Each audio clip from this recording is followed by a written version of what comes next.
Guys, నేను మీ smiley. ఆరోగ్యమే మహాభాగ్యం యూట్యూబ్ ఛానల్ కి స్వాగతం సుస్వాగతం.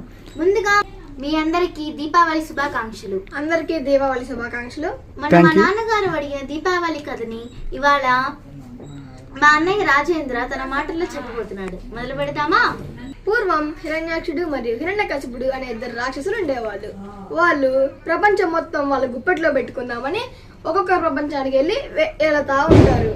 అప్పుడు చిన్న తమ్ముడైన హిరణ్యాక్షుడు భూదేవిని సముద్రం కింద దాచిపెడతాడు. అప్పుడు ముల్లోకాల్లో ఉన్న దేవులు దేవతలందరూ బ్రహ్మదేవుడి దగ్గరికి వెళ్తాడు. అప్పుడు బ్రహ్మదేవుడి రంధ్రంలో నుంచి వరాహ రూపం వస్తుంది. ఇది సాక్షాత్తు ఆ విష్ణుమూర్తి పంపించడని దేవుళ్ళు దేవతలు అనుకుంటారు. అప్పుడు వరాహ రూపం హిరణ్యాక్షుని సంహరిస్తుంది. ఆ సమయంలో వరాహ రూపానికి మరియు భూదేవికి పెళ్ళవుతుంది. వాళ్ళిద్దరికి నరకాసురుడు అనే రాక్షసుడు పుడతాడు. నరకాసురుడు స్త్రీలను గౌరవిస్తాడు మరియు అమ్మవారికి పూజలు చేస్తాడు.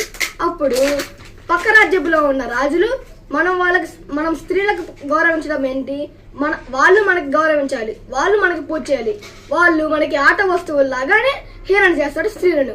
అప్పుడు నరకాసురుడు దాన్ని చులకనగా తీసుకొని మొత్తం రాజ్యంలో ఉన్న మొత్తం ఆ స్త్రీలను హింసిస్తాడు.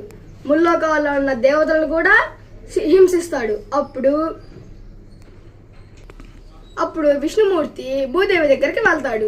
అప్పుడు విష్ణుమూర్తి, భూమాత, మన కొడుకు నరకాసురుడు ముల్లోకాలని హింసిస్తున్నాడు, వాడిని మనం సంహరిద్దామా అంటాడు విష్ణుమూర్తి. కానీ తల్లి తన కొడుకుని చంపలేదు కాబట్టి వద్దు అంటుంది. సరే, విష్ణుమూర్తి భూమాతకి ఒక వరం ఇస్తాడు. నీ కొడుకు నీ చేతుల్లోనే సంహరిస్తాడు అని వరం ఇస్తాడు.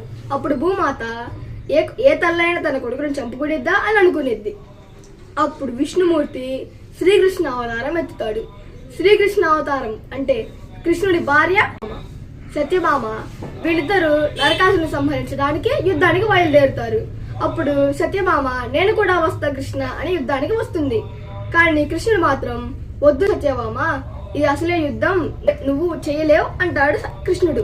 కానీ సత్యభామ మాత్రం ఆడవాళ్ళు మగవాళ్ళ కన్నా చాలా బలం ఎక్కువని నిరూపిస్తుంది. అప్పుడు కృష్ణుడు మరియు సత్యభామ యుద్ధానికి వెళ్తారు. ఘోరమైన యుద్ధం జరుగుతుంది. నరకాసురుడు కృష్ణుడు యుద్ధం చేసుకుంటాడు. అప్పుడు నరకాసురుడు విసిరే బాణం కృష్ణుడికి గీసుకొని వెళ్తుంది. అప్పుడు సత్యభామ, నా భర్తనే నువ్వు గాయపరుస్తావా అని తన బాణం తీసుకొని నరకాసురుని చంపేస్తుంది. సో ఇక విష్ణుమూర్తి తన అవతారం అయిపోయింది. సత్యభామ ఎవరు? భూమాత. భూమాత కూడా తన అవతారం వచ్చేసి ఇక ముల్లోకానికి వచ్చేస్తుంది. అప్పుడు